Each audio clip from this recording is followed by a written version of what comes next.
Exercise 35. A research study reported the results in which the mean time spent reading per week was estimated at 8.5 hours. So, mean time studying. Mean time, not studying, reading is 8.5. With an associated margin of error of 0.6.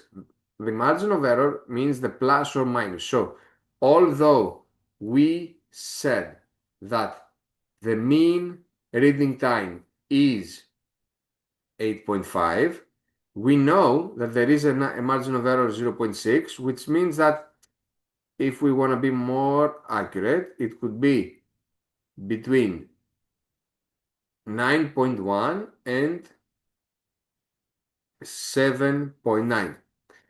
A second study of the same population was conducted and included a larger random sample than the random sample for the first study. So we used a larger sample. Based on the change in the sample size, so that the fact that we used a larger sample size, which of the following is the most likely impact on the results? The mean would decrease or increase, we have no idea, so it cannot be A or B. The margin of error decreases, the margin of error increases. We have said that in theory, that the margin of error, it's not that it's proportional inverse or it's anyhow related.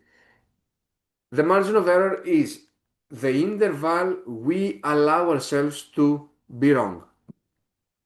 Theoretically speaking, the more people we survey, the more accurate my results will be.